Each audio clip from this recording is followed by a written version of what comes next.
2012년 3회 회로이론 및 제어공학 기출문제 해설을 시작하겠습니다. 여러분, 지금 회로이론 잘 이해 안 되신다고 포기하시면 안 됩니다. 나중에 5개년도, 6개년도 지나가면 답을 찾을 수 있는 방법을 배워가기 때문에 내가 이 내용을 잘 모르더라도 답을 찾을 수 있는 그 정도의 실력을 갖추게 되니까요. 여러분, 지금 모른다고 너무 걱정하지 마시고요. 저와 함께 포기하지 말고 하나하나씩 차근차근히 한번 배워가도록 하겠습니다. 자, 그러면 2012년 제3회 회로이론 및 제어공학 해설을 시작하겠습니다. 자, 여러분, 요거 오타입니다. 2012년 제3회로 수정 부탁드리겠습니다.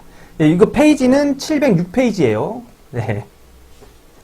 자, 그러면 61번부터 시작해 보도록 하겠습니다. 다음 논리회로의 출력은 이 논리회로의 논리식을 찾으란 얘기죠. 자, 하나하나씩 천천히 한번 볼까요? 자, A가 이쪽으로 이렇게 들어갔죠. 근데 중간에 낫이 있습니다. A 낫이에요. 낫은 A 위에 이렇게 발을 써주는 거예요. 자, 그리고 요 밑에 들어온 애를 보니까 B죠. B가 이렇게 들어왔습니다. 그리고 이렇게 생긴 애는 요 들어온 입력을 곱해라. 이 뜻입니다. AND죠, AND. 그래서 여기는 얘는 A 바 곱하기 B가 되고요. 얘도 보면 얘는 A가 그냥 들어갔죠. 그래서 얘 A가 되고요. 이쪽으로 들어가는 애는 B 바. 그죠? 그래서 얘는 B 바입니다.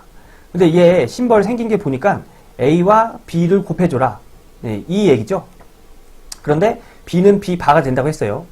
그리고 나서 얘 출력값이 이쪽으로 이렇게 들어갑니다.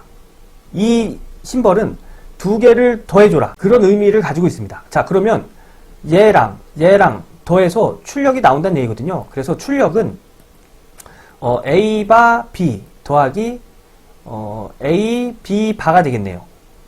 얘랑 같은 게 1번이 답이죠. 제가 푼 거는 요 두 개 자리가 바뀌었죠. 근데 자리가 바뀌어도 상관은 없습니다. 그래서 A, B 바 플러스 A 바 B. 이게 답이 되는 거예요. 자, 다음 문제 가겠습니다. 자, 62번. 루스 안정도 판별법에 의한 방법 중 불안정한 제어계의 특성 방정식은, 그러니까 이 보기에서 준 특성 방정식 중에 불안정한 것을 찾아라. 이 얘기입니다. 이거 연습 삼아서 요거 하나하나씩 다 루스 판별식을 이용해서 한번 풀어봐도 되고요. 별해가 있습니다. 자, 요렇게 S의 삼승으로 되어 있는 이런 특성 방정식에서는 얘랑 곱한 게 얘랑 곱한 것보다 크면 불안정입니다. 그런데 얘랑 곱한 게 얘랑 곱한 것보다 작으면 그건 안정이에요. 그래서 62번에 4번 보면 얘 1이죠. 얘랑 곱하면 8. 얘랑 곱하면 6. 얘랑 곱한 게 더 크죠. 얘랑 곱한 게 더 크면 불안정이라고 했잖아요. 그죠? 그래서 답은 4번이 됩니다. 그럼 4번을 루스 판별식으로 한번 안정한지 불안정한지 판단을 한번 해볼까요? 얘 특성 방정식으로 여기 적어놨죠. 얘 특성 방정식으로 루스 판별식을 정리하면, 자, S 삼승부터 해서 차례대로 S2, S1, S0승으로 이렇게 적어놓은 다음에 이제 계산한다고 했어요. 요 S 앞에 있는 상수들을 정리를 해서 그 다음에 이제 우리가 계산을 한다고 했습니다. 자, 이렇게 적어놓은 다음에 S 삼승 앞에 1이죠. 그래서 1, 그 다음에 3, 그 다음에 2, 그 다음에 8 이렇게 적어놓고 3을 요 분모에다 두고요. 얘랑 곱하고 얘랑 곱해서 서로 빼면 마이너스 3분의 2가 나옵니다. 그리고 여기 수가 없기 때문에 0이 나오죠. 그리고 여기 들어갈 숫자는 얘 위에 옆에가 0이기 때문에 요 0 위에 있는 애가 그냥 바로 이렇게 온다고 했어요. 그 1열을 보고 안정한지 불안정한지 한번 판단을 해볼까요? 자, 1열의 부호. 플러스 여기 마이너스로 바뀌었죠. 그 다음에 플러스로 또 바뀌었습니다. 어쨌든 간에 부호가 바뀌었죠. 그래서 이 특성 방정식은 불안정이 나오는 겁니다. 그럼 여기서 하나 더 가면 이 불안정한 근은 몇 개죠? 여기서 이렇게 부호가 한 번 바뀌고 마이너스에서 플러스로 두 번 바뀌었기 때문에 불안정한 근은 두 개다. 여기까지 알 수 있는 겁니다. 자, 그래서 62번의 답은 4번입니다. 이거 꼭 한번 해보시고요. 이렇게 해서 안정 불안정을 판단할 수 있다. 이것도 알아가시면 좋겠습니다. 자, 63번. 그림과 같은 신호흐름 선도에서 전달함수 입력분의 출력은 어떤 거냐? 이걸 물어보는 거죠. 여러분, 요 해설 부분에 요거 하나 적어 주시겠어요? 메이슨 정리라고 전달함수 GS는 자, 세모 분의 M, K, 세모의 K의 전체 합이라는 거. 요거 하나만 적어주세요. 요게 하나가 빠졌어요. 이게 공식이거든요. 그래서 이게 어떤 걸 의미하냐면 제가 알려드리겠습니다. 제가 지금 써놓은 이 공식을 제가 좀 정리를 해드리면 얘는 전향 경로. 전향 경로. 지금쯤이면 전향 경로가 뭔지 알고 있으셔야 돼요. 전향 경로는 입력에서 출력까지 다이렉트로 가는 애들입니다. 그리고 얘는 1 마이너스 전향 경로와 만나지 않는 루프 이득을 이렇게 델타 K라고 나타냅니다. 자, 요 밑에 있는 애는 1 마이너스 루프 이득입니다. 그냥 얘랑 좀 다르죠. 얘는 루프 이득이긴 1 마이너스 루프 이득이긴 한데 이 전향 경로와 곱해지는 전향 경로와 만나지 않는 루프 이득입니다. 근데 이 문제에서는 만나지 않는 루프 이득이 없어서 얘를 보여드릴 수는 없는데 얘를 보여줄 수 있는 문제들이 있어요. 그런 문제 가서 또 설명을 드리도록 하겠습니다. 그러면 신호 흐름 선도에서 요 MK를 구해볼까요? MK는 다이렉트로 가는 애들 뭐가 있을까요? 여기서 화살표를 따라가면 이렇게 가는 애들이 있겠죠. 그죠? 그래서 G1, 그 다음에 G4, 그 다음에 G2가 있겠네요. 그죠? 그러고 나서 요 델타 K는 1- 전향 경로를 만나지 않는 루프 이득. 루프 보면은 얘 하나 있고 얘 두 개 이렇게 있는데 얘랑 다 만나죠? 그래서 얘는 0입니다. 0. 없으니까. 그래서 그냥 1만 남는 거예요. 그러니까 여기에 1을 곱해준 건데 1 안 적어도 되죠? 그래서 얘가 이렇게 나오는 거고 또 다른 경로가 있을까요? 이렇게 가서 이렇게 가는 거 하나 있네요. 그죠? 그래서 플러스 이 시그마 기호가 다 더해줘라 이런 기호거든요. 그래서 모든 전향 경로를 다 더해줘야 됩니다. 이렇게 가는 거 하나 있잖아요. 그죠? 그래서 더해주겠습니다. G1, 그 다음에 G4, G3. 자, 델타 K 한번 볼까요? 델타 K.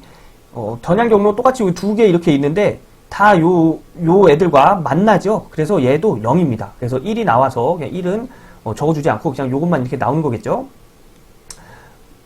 나누기 이제 1 마이너스 루프 이득을 해주면 됩니다.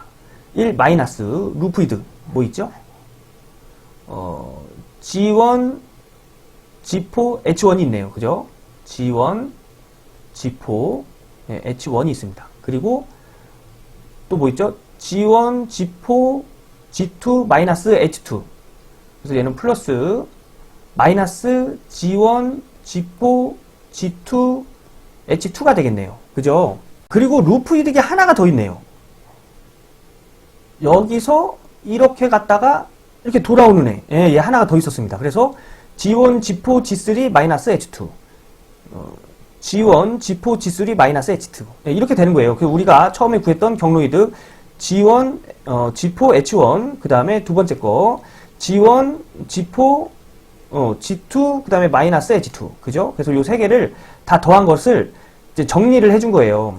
얘랑 같이 들어가니까 얘로 묶어서 정리해줘도 되죠. 그래서 G1, G4 가로 묶고 G2 플러스 G3 해준 거고요. 얘도 1 마이너스랑 얘 곱해서 마이너스 G1, G4, H1 나온 거고요. 마이너스랑 얘도 곱해서 이제 플러스. 얘가 얘랑 곱해져서 마이너스죠. 근데 마이너스랑 곱하니까 또 플러스가 나오고 얘도 플러스가 나오는데 얘네 두 개 보면은 G1, G4가 공통이죠. 그리고 H2도 공통입니다. 그래서 G1, G4 묶어주고 H로 이렇게 묶어주면 G1, G4 가로 G2 플러스 G3가 나옵니다. 그래서 이런 식으로 정리가 되는 거예요. 이 식을 보고 천천히 한번 이렇게 정리 한번 해보세요. 얘가 됩니다. 그래서 답은 2번이 되겠네요. 자, 요거 신호흐름선도 자주 나오거든요. 얘 구하는 방법이죠. 이건 뭐 공식도 아닙니다. 방법. 이거는 연습을 많이 해놓으셔야 됩니다. 연습을. 한두 번 정도 해보면 쉽게 나오는 문제는 해결할 수 있지만 약간 조금 꼬아서 내거나 이것도 지금 루프 이득이 요거 하나, 두 개, 이렇게 세 개잖아요. 근데 저는 요거 하나, 두 개 하고 그냥 넘어갈 뻔했습니다. 많이 풀어야 됩니다. 그래서 저 같은 실수 안 하시게 많은 연습을 해보시는 것을 권장드리겠습니다. 자, 다음 문제. 자, 64번. 샘플러의 주기 t라 할 때 S평면산의 모든 점은 식 Z는 2의 S분의 T에 의하여 Z평면상에 사상된다. S평면의 좌반 평면상의 모든 점은 Z평면상 단위원의 어느 부분에 사상되는가? 이 문제 2회 2012년 2회 때 나왔죠. 똑같이 나왔습니다. 답은 4접입니다. 왜냐면 여기서 우선 S평면의 좌반면상의 모든 점이 Z평면의 단위원의 어느 부분이라고 물어봤잖아요. 그래서 Z평면의 좌반면상은 안정을 의미합니다. 그리고 Z평면 원의 내부, 자, 요거 점으로 수정 부탁드립니다. 그 Z평면상의 단위원의 이 4점, 이 단위원의 4점 부분이 안정입니다. 요거 2012년도 2회 때랑 문제 토시 하나 안 틀리고 똑같이 나온 거니까 이런 거는 문제 딱 보고 지금 답을 딱 찾아낼 수 있으셔야 됩니다. 요거 암기 문제잖아요. 그죠? 여기서 한 번 더 설명을 드리고 가겠습니다. S평면상의 좌반면은 안정, 우반면은 불안정. 요거 허수축에 딱 걸리면 임계안정. Z평면에서의 원의 4점, 원의 안쪽은 안정, 원의 바깥쪽은 불안정, 원주에 이 원선에 딱 걸쳐있는 애는 임계안정이라고 했습니다. 그리고 뭐 원주상의 점, 이렇게 표현하네요. 자, 64번 암기하고 가는 문제입니다. 자, 다음 문제. 자, 65번 다음 쌍곡선 함수의 라플라스 변화는? 이게 뭐 쌍곡선이 되는지 그냥 곡선이 되는지 우리는 알 필요가 없습니다. 우리는 그냥 이렇게 나왔을 때 얘 시간의 함수를 라플라스 변환을 하면 어떻게 되는지 암기하고 가면 되는 거예요. 답은 4번입니다. 요거 암기 문제입니다. 자, 다음 문제. 자, 66번 특성 방정식이 이렇답니다. 이걸로 표시되는 계통에 안정되려면 K의 범위는, 자, 이것도 루스 판별식을 이용을 해서 안정하는 K의 범위를 구해라. 이걸 물어본 겁니다. 자, 그러면 루스 판별식으로 한번 정리해 봐야겠죠? 자, 특성 방정식이 이렇답니다. 그러면 S의 3승부터 있죠? 그러면 S의 3승 넣고 차례대로 S의 제곱, S의 1승, S의 0승 이렇게 적어 놓고 요거 S의 제곱 여기까지 문제 있는 걸 넣어줘야 된다고 했죠? S의 3승은 1, 그 다음에 34.5, 그 다음에 7500, 그 다음에 7500K 이렇게 넣습니다. 그리고 나서 요 밑에 있는 거는 우리가 정리하는 거라고 했어요. 그래서 이쪽 부분은 요 바로 위에 있는 애가 분모로 들어간다고 했습니다. 그리고 얘랑 곱한 값에 얘랑 곱한 값을 빼는 거라고 했어요. 그래서 식이 이렇게 되고요. 얘가 뭐 어떤 값이 나오겠죠? 그죠? 그리고 이쪽은 여기가 없기 때문에 0이 된다고 했습니다. 그리고 요 밑에는 요 위에 옆에 있는 숫자가 0이기 때문에 요 0 위에 있는 숫자를 써준다고 했어요. 그래서 7500K가 이렇게 나오는 겁니다. 그래서 이런 식으로 정리를 해놓고 이게 안정이 되는 K의 범위를 구하면 됩니다. 이 루스 판별식을 보고 안정으로 판단을 하려면 이 일렬이 어떻게 돼야 되죠? 부호가 바뀌지 않아야죠. 그래서 플러스 얘도 플러스가 돼야 됩니다. 그래서 얘는 0보다 다 커야 돼요. 자, 이 위의 식에서 0보다 크려면 요 위에 분자가 0보다 크면 되겠죠? 얘는 플러스니까요. 그죠? 그래서 얘가 0보다 커야 된다는 걸 이제 계산을 하면 7500 곱하기 34.5 마이너스 7500K는 0보다 작다. 그죠? 얘를 식을 정리를 하면 자, 우선 얘 안에 있는 거 계산기 때려보면 258,750 나옵니다. 그리고 얘를 이렇게 넘겨요. 그럼 마이너스는 플러스가 되겠죠. 그래서 플러스 7,500이 나오고요. 우리는 K의 범위를 구하는 거잖아요. 그래서 이 K만 남겨놓고 얘를 또 넘깁니다. 그러면 얘는 K와 곱해진 형태이기 때문에 넘어가면 나눠줘야겠죠. 그래서 258,750에 7,500을 나누면 34.5가 됩니다. 그래서 K는 34.5보다 작아야 되고요. 요 밑에 보면 7,500K는 0보다 커야 된다고 그랬죠. 그러면 이 K는 마이너스가 나오면 0보다 작아지잖아요. 그래서 K는 0보다 커야 됩니다. 즉 K는 0보다 크고 34.5보다 작아야 됩니다. 그래야 우리가 정리한 루스 판별식의 요거 1열에 부호가 바뀌지 않고 한 부호로 그냥 쭉 갈 수가 있는 거예요. 그래야 안정이 되겠죠? 그래서 답은 1번이 되는 겁니다. 이 문제는 루스 판별식을 약간 좀 꼬은 문제예요. 그런데 루스 판별식만 정리할 수 있으면 충분히 해결할 수 있는 문제입니다. 여러분 루스 판별식 꼭 연습 많이 해두셔야 됩니다. 자, 다음 문제. 자, 67번 게루프 전달함수의 이탈점에 해당되는 것은 이거 암기하고 갑니다. 자, 이탈점은 마이너스 3과 마이너스 1이 나오는데 보기에 마이너스 1 줬죠? 그래서 마이너스 1이 되는 겁니다. 요거 그냥 암기하고 가는 거예요. 자, 다음 문제. 자, 68. 다음의 신호선도를 메이슨 공식을 이용하여 전달함수를 구하고자 한다. 이 신호에서의 루프는 몇 개인가? 자, 루프는 여기서 시작돼서 이렇게 가는 애 하나랑 여기서 도는 애 하나, 이렇게 해서 두 개가 되는 겁니다. 혹시 요것도 루프 아닌가요? 이렇게 물어보시는 분 계시는데요. 이건 루프가 아니에요. 시작되는 점으로 다시 돌아와야 그게 루프가 되는 겁니다. 그래서 이거는 답은 2번입니다. 자, 69번. 전달함수의 나이퀴스트 선도는, 자, 이 문제 2012년 2회 66번에서 설명드렸습니다. 그거랑 똑같은 문제예요. 페이지는 702페이지입니다. 요거 답 찾는 방법, 거기서 한 번 더 보시고요. 자, 이 문제를 제가 알려드린 거 가지고 풀면 얘는 J-오메가의 1승이죠. 1승은 어디서 시작된다고요? 요 밑에서 시작된다고 그랬어요. 그죠? 요 밑에서 시작된다고 했습니다. 그리고 가로가 하나 있으면 몇 개의 사분면을 지난다고요? 한 개의 사분면을 지납니다. 그래서 요 밑에 시작돼서 한 개의 사분면을 지나는 그런 나이키 선도를 찾으면 되겠죠. 이거는 여기서 시작했긴 했는데 하나, 둘, 세 개를 지났어요. 이거 아닙니다. 이것도 여기서 시작했는데 하나, 둘, 셋, 네 개를 지나서 이것도 아니고요. 요 1번도 하나, 두 개 지나서 이거 아니고요. 여기는 하나만 지났네요. 그죠? 그래서 답은 4번이 되는 겁니다. 제가 이 문제 2012년 2회 회로 이론 및 제어공학 기출문제 66번에서 충분히 설명드렸으니까요. 요거 푸는 방법 아직 이해가 안 되셨다면 2012년 2회 기출문제 66번 가셔서 한번 제 설명을 들어보세요. 그러면 이런 문제는 누구나 다 찾을 수 있으십니다. 자, 다음 문제 가도록 하겠습니다. 자, 70번. 다음 전달 함수 중 적분 요소에 해당하는 것은 답은 RC 직렬회로입니다. 요거 역시 암기하고 가는 거예요. 자, 그림과 같은 회로의 AB 단자 간의 전압은 이 단자의 전압을 구하라는 얘기입니다. 이거 태분항의 정리에서 했었죠. 태분항의 정리는 2012년 1회 80번에서 제가 설명을 드렸습니다. 이 문제를 딱 보고 감이 안 오신다면 2012년 1회 80번 제가 설명한 거를 한번 듣고 오세요. 자, 페이지는 700페이지. 페이지는 700페이지입니다. 자, 요거를 또 간단히 설명을 드리면 요 AB 간의 단자 전압을 물어본 거잖아요. 그래서 단자 전압은 요 3옴에 걸리는 이 단자 전압을 물어본 겁니다. 자, 그러면 요 3옴에 걸리는 전압 어떻게 구할까요? 전압은 V는 IR이죠. 그 저항값에 저항을 지나는 전류의 값을 곱해주면 됩니다. 근데 전류 여기 3A라고 했잖아요. 그래서 3A가 이렇게 가는데 여기서의 전류는 나눠질까요? 한 방향으로만 갈까요? 여기서의 전류는 일로는 가지 못합니다. 왜냐하면 여기가 개방되어 있기 때문에 일로는 전류가 흐르지 못해요. 그래서 전류는 이 3A가 모두 이쪽으로 흐르게 됩니다. 그래서 V는 IR.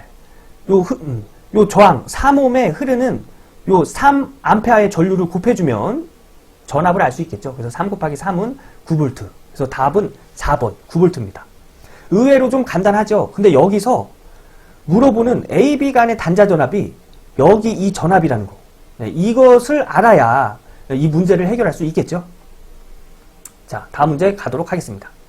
자, 72번 L형 4단자 회로망에서 4단자 상수가 A가 4분의 15이고 D가 1이고 영상 임피던스 Z02가 5분의 12옴일 때 영상 임피던스 Z01은 몇 옴인가? 이것도 좀 자주 나오는 문제인데요. 이거 하나 암기해 두시면 해결하기가 좀 편합니다. Z02분의 Z01은 D분의 A. 요것도 요렇게 유도하는 공식이 있는데 우리는 그냥 이 문제 나왔으니까 우선 Z02분의 Z01은 D분의 A. 요거 암기하고 갈게요. 그래서 문제에서 물어보는 게 Z01이잖아요. 그래서 얘를 이쪽으로 넘기면 Z01을 알 수가 있겠죠. 그래서 Z01은 D분의 A 곱하기 Z02. 그래서 D가 1이죠. 1분의 A. 4분의 15는 그냥 4분의 15가 되겠죠. 그래서 4분의 15 곱하기 5분의 12는 뭐 이거 계산기에다 놓고 계산을 하셔도 되고요. 이런 간단한 거는 암산도 가능하죠. 얘랑 얘랑 나눠서 1이고 3이고 얘랑 얘랑 나눠서 얘가 1이고 3입니다. 그러면 3 곱하기 3은 9옴. 요거 계산 어려우시면 계산기에다 눌러도 됩니다. 그래서 답은 2번이 되는 겁니다. 요번에 요거 꼭 암기하고 가겠습니다. Z02분의 Z01은 D분의 A라는 거. 자, 다음 문제. 자, 73번. 다음 함수의 역 라플라스 변화는 역 라플라스 변환하는 문제 드디어 나왔습니다. 라플라스 역변환하는 문제는 답을 찾는 순서가 있고요. 그 순서에 따른 규칙이 있습니다. 그런 것들만 잘 따라서 하나하나씩 천천히 해나가면 누구든지 풀 수 있는 문제입니다. 자, 해볼게요. 라플라스 함수가 이렇게 있답니다. 얘를 이제 시간의 함수로 역 라플라스 하란 얘기예요. 식이 이렇게 나오면 얘를 우선 부분분수로 풀어야 돼요. 부분분수가 뭐냐면 이 분수를 나눠 놓는다는 얘기입니다. 그래서 얘는 s 플러스 1, 여기 적어놨죠. s 플러스 1분의 어떤 수 a를 두겠습니다. 그리고 s 플러스 2분의 어떤 수, 얘네 두 개를 더하면 얘가 된다는 얘기예요. 이때 이 a, b를 구해야 이 문제를 풀 수가 있습니다. 이 a, b 구하는 식이 그 헤비사이드 공식이라고 있어요. 지금 우리가 그거 하는 거예요. 근데 뭐 이게 헤비사이드인지 뭔지 그런 건 몰라도 됩니다. 그냥 구하는 순서와 그 규칙에 맞춰서 그냥 순서대로 천천히 해나가면 돼요. 우선 a를 먼저 구해보겠습니다. 네. a는 이렇게 구해지는 거예요.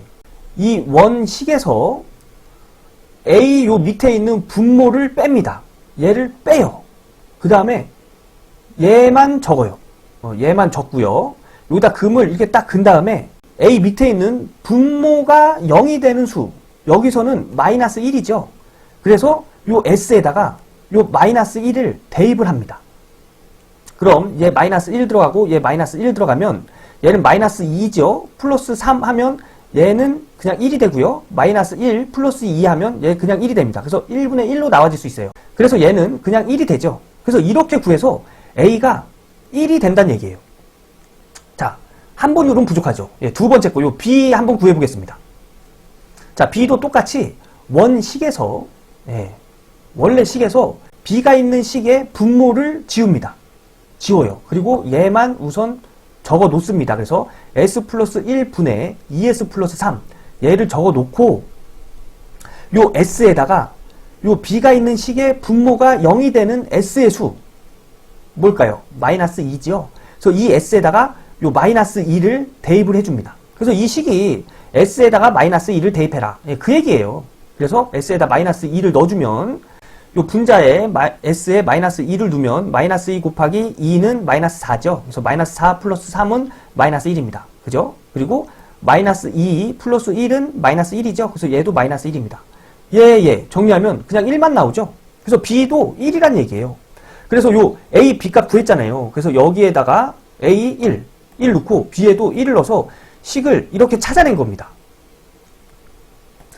그래서 이 함수를 시간의 함수로 다시 바꿔놓는 게 그 역 라플라스 변환이거든요. 근데 이거는 계산하는 게 아니고 식에서 찾아서 쓰는 거예요. 여러분 나합격 전기기사 필기책 제1권 이론 정리해놓은 책 있죠? 거기에 210페이지 보시면 라플라스 변환표를 제가 정리해놨습니다. 그거 보고 찾는 거예요. 그래서 라플라스로 변환된 s 플러스 1분의 1은 시간의 함수 2분의 마이너스 t가 되고요. s 플러스 2분의 1은 시간의 함수 2분의 마이너스 2t라는 걸 알 수 있습니다. 그래서 답이 이렇게 나오는 거예요. 자, 그래서 답은 1번이 되는 거죠. 이거 처음에는 어렵습니다. 그래요. 맞아요. 처음에 이거 한 번도 안 해보신 분이 제 얘기 한 번 듣고 이해하셔서 다른 문제를 푸는 게 그게 이상한 거예요. 처음에 이해 안 되니까 제가 하는 얘기 처음부터 다시 한번 천천히 들으시고요. 본인이 직접 한번 해보셔야 됩니다. 이런 과정을 거치고 그 과정마다의 규칙을 지켜가면서 식을 쭉 풀이해 나오면 누구든지 해결할 수 있는 문제입니다. 요거 라플라스 역변환 요거 시험에 많이 나와요. 많이 나오니까 요거 꼭 알아두셔야 됩니다. 제 설명 듣고 좀 부족하다. 요것도 뭔가 하나 더 알려주면은 이거 해결할 수 있겠는데 하시는 분들은 네이버 카페 전치모에 올려주세요. 그럼 제가 또 요것만 따로 해서 궁금한 것에 포인트를 둬서 제가 뭐 영상을 제작해서 보여드리던 아니면 거기다 댓글을 달아서 답변을 드리던 아니면 전화를 드려서 제가 답변을 드려서 이해를 시키던 아무튼 어떤 방식으로 이해를 시켜 드릴 테니까요. 요거는 꼭 풀어보시고 가셔야 됩니다. 자, 그러면 다음 문제 가겠습니다. 자, 74번 그림의 회로에서 스위치 S를 닫을 때의 충전 전류는 얼마인가? 요것도 암기하고 가는 문제입니다. RC 회로에서의 충전 전류 뭐 이런 식이 나오면 답은 1번입니다. 여기서 이 공식에서 한 가지 더 공부하고 가자면 RC 회로의 시정수는 얘가 됩니다. RC분의 1 얘는 시정수라고 해요. 시정수 지금 뭔지 몰라도 됩니다. 나중에 문제 나오면 제가 설명 드릴 거예요. 그냥 얘가 RC분의 1은 시정수라고 하는 애구나. 요렇게 알고 가시면 됩니다. 아무튼 간에 회로가 이렇게 나오면 회로가 RC 회로에서 충전 전류를 물어보면 식은 이렇게 되는구나. 요거 암기입니다. 다음 문제. 자, 75번 무해형 선로를 설명한 것 중 옳은 것은 옳은 걸 찾으랍니다. 우선 답은 4번이에요. 위상속도 V는 주파수와 관계없다. 위상속도는 루트 LC분의 1로 나타내어집니다.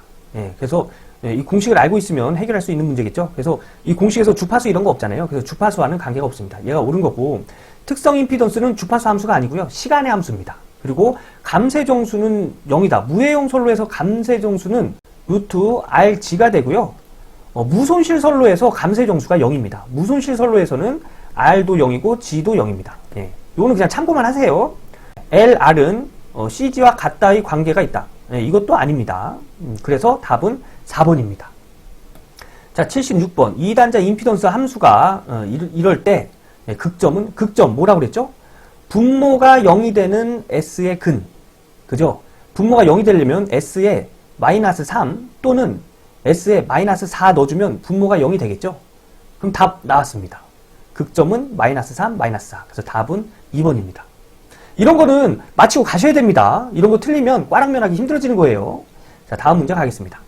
자, 그림과 같은 파형의 순식값은? 순식값의 기본식은 이게 볼트로 나왔으면 최대값 사인 오메가 t가 이게 기본식입니다. 만약에 전류로 줬다면 최대값 사인 오메가 t 이렇게 나타내는 게 순식값이에요. 그리고 이 파형은 이런 식으로 사인파를 그립니다. 그런데 이 그래프를 보면 사인파 그래프인데 이쪽으로 이만큼 갔죠. 이때는 어떻게 나타내어 주냐면 이 순식값 기본식에서 요 사인 요 오메가 t 뒤에다가 플러스 요 세타만큼 요 각도만큼 이렇게 더해줘요. 그러면 얘가 이렇게 뒤로 쳐지면 어떻게 되겠습니까? 요 세타만큼 빼주면 되겠죠. 요렇게 해서 식을 찾아내는 겁니다. 자, 그럼 보기에 보면 요 100V가 이게 최대값이에요. 최대값. 그래서 최대값 자리에 100V를 넣어줘야 됩니다. 그래서 100V 사인파의 오메가 t인데 오메가 t에 이 세타만큼 더해준 거. 보기에 보면 100V 사인파의 오메가 t에 더해준 거 얘 3번밖에 없죠. 그래서 우선 답은 3번이라는 거를 이 각도가 몰라도 알 수 있는 거예요. 근데 얘가 6분의 파이만큼 이렇게 앞으로 갔다는 걸 어떻게 알 수 있냐면, 자, 요 그래프 보면 여기가 6분의 5파이라고 줘졌죠. 그런데 사인파를 보면 여기서 이렇게 만나는 이 지점은 파이입니다. 180도죠. 그래서 얘가 여기서부터 여기까지 이만큼 이쪽으로 이동을 했으니까 이 파이만큼 뒤로 가면 여기가 파이란 얘기죠. 그죠? 그래서 6분의 5파이에서 6분의 1을 더해주면 6분의 1파이를 더해주면 그냥 파이가 되죠. 그래서 여기 각도가 6분의 1파이라는 겁니다. 그래서 6분의 파이를 이렇게 더해준 거예요. 그런데 여기서 중요한 건 얘가 중요한 게 아니고요. 이 그래프가 이쪽 방향으로 이동을 하면 오메가 t에 이동한 만큼의 각도를 더해준다는 거. 그리고 이쪽으로 가면 오메가 t에 이동한 만큼의 각도를 빼줘야 된다는 거. 그게 중요한 겁니다. 그리고 또 이 순식값의 기본식 Vm sin 오메가 t라는 거. 요 Vm은 최대값이라고 했죠. 최대값은 요 끄트머리 값. 여길 얘기합니다. 이게 중요한 겁니다. 자, 다음 문제 가겠습니다. 자, 78번. 스위치 S를 열었을 때 전류계의 지시는 10A이었다. 스위치 S를 닫았을 때 전류계의 지시는 몇 암페어인가? 스위치를 열게 되면 전류는 이쪽으로 흐르지 않죠. 그래서 스위치를 열었을 때는 회로가 이런 회로라는 겁니다. 그죠? 여기 3, 6, 4옴. 이런 회로예요. 이때 이런 회로에 여기 흐르는 전류가 10A랍니다. 그러면 여기 걸리는 전압을 알 수 있겠죠. 우리 전압 구해볼까요? V는 IR. 그럼 요 R, 우리 합성저항. 스위치를 열었을 때 합성저항을 한번 구해볼까요? 자, 스위치를 열었을 때 합성저항은 얘가 병렬이기 때문에 합분의 곱. 그래서 6 플러스 3분의 6 곱하기 3. 더하기 얘 직렬이잖아요. 그래서 4를 더해주면 6옴이 나옵니다. 그래서 여기 합성저항은 6옴이에요. 그래서 V는 IR 해서 전류 10A 곱하기 6옴 하면 60V라는 걸 알 수 있습니다. 그래서 여기 걸리는 전압은 60V라는 거예요. 그러면 전압이 60V일 때 이 스위치를 닫으면 여기 흐르는 전류는 어떻게 되는가? 예, 그걸 찾아내면 되겠죠. 자, 그러면 얘 닫았을 때 회로면 얘도 병렬이고 얘도 병렬이잖아요. 이 병렬 회로의 합성 저항들을 구한 다음에 두 개 직렬로 연결되어 있으니까 두 개 더하면은 합성 저항을 알 수 있겠죠. 그러면 I는 R분의 V. 그럼 이 합성 저항 분해, 이 전압하면 전류를 구할 수 있습니다. 그래서 스위치를 닫았을 때 합성 저항. 여기 이 병렬의 합성 저항 합분의 곱 6 플러스 3분의 6 곱하기 3 더하기 이 병렬의 합성 저항 합분의 곱 12 곱하기 4분의 12 더하기 4 계산기 놓고 때리면 5ohm이 나옵니다. 그럼 스위치를 닫았을 때 여기의 합성 저항은 5ohm이란 얘기예요. 그 I는 R분의 V. 우리 전압 구했죠? 예, 60 나누기 합성 저항 5 하면 12A가 나옵니다. 그래서 답은 3번이에요. 이 문제의 포인트는 우선 전압을 알아내는 거고요. 그 다음에 합성 저항 구하는 방법에 있습니다. 여러분 제가 설명한 거 하나하나씩 천천히 직접 한 몇 번씩 해보시면 충분히 이해할 수 있는 내용이니까요. 여러분 꼭 직접 해보시고 넘어가셔야 됩니다. 자, 다음 문제. 자, 79번 내부 임피던스가 0.3 플러스 J2옴 인 발전기에 임피던스가 1.7 플러스 3 J3옴인 선로를 연결하여 전력을 공급한다. 부하 임피던스가 몇 옴일 때 최대 전력이 전달되는가? 79번 답은 2번입니다. 우선 구하는 방법은 얘랑 더해서요. 그냥 부호만 바꿔주면 얘가 나오거든요. 네, 계산은 그렇게 하는 건데 왜 그렇게 하냐면 요 해설에 제가 설명을 해놨습니다. 부하까지의 임피던스는 발전기 임피던스와 선로 임피던스의 합한 값으로 전체 내부 임피던스를 임피던스 제로. 그래서 두 개를 내부 임피던스와 발전기 임피던스를 더한 값으로 하고 최대 전력을 전달하는 부하 임피던스의 조건은 전체 내부 임피던스에서 리액턴스 부호가 반대이고 크기가 같을 경우이므로 이 가운데 부호를 바꿔줘서 최대 전력을 전달하는 부하 임피던스를 이렇게 구하는 겁니다. 좀 이해하시기 힘드실 거예요. 그죠? 그래서 이 문제도 그냥 답만 외우고 넘어가는 것으로 하겠습니다. 자, 80번. 어떤 함수 ft를 비정연파의 풀이의 급수에 의해 전개를 옳게 나타낸 것은 풀이의 급수 나왔습니다. 이거 굉장히 복잡하거든요. 여러분, 그 지문을 딱 봐도 우리가 좀 알기 어려운 그런 내용들이 있죠. 요거는 우선 답은 4번입니다. 요거 암기하고 가는 건데요. 요게 어떻게 해서 이렇게 나왔는지 우선 좀 설명을 해드리면 얘가 직류분이고요. 얘가 기본파고 얘가 고조파입니다. 그래서 비정연파는 직류분 더하기 기본파 더하기 고조파들의 합으로 나타냅니다. 그래서 이렇게 나오는 건데 우리 요거 그냥 암기하고 가자고요. 답은 4번입니다. 자, 이렇게 해서 2012년도 제3회 회로이론 및 제호공학 해설을 마치도록 하겠습니다. 여러분 어려우시죠? 제가 회로이론 요 강의만 끝나면 항상 드리는 얘기인데 어렵습니다. 그래서 제가 이 얘기를 계속 하는 이유는 뭐냐면 어려운 게 당연하다는 얘기예요. 그런데 지금 그렇게 그 회로 이론에서 답 찾는 방법을 모르기 때문에 이렇게 어렵게 느껴지는 거죠. 나중에 한 5회, 6회, 7회 정도만 지나면 제가 알려드리는 답을 찾는 방법 어느 정도 알게 되거든요. 그때 가면 지금처럼 이렇게 어렵게는 느껴지지 않을 겁니다. 그러니까 그때까지 저와 함께 포기하지 말고 계속 진행하시는 것을 권장드리겠습니다. 여러분 절대 포기하시면 안 됩니다. 자, 그러면 고생 많으셨습니다. 저는 다음 강의에서 인사드리도록 하겠습니다.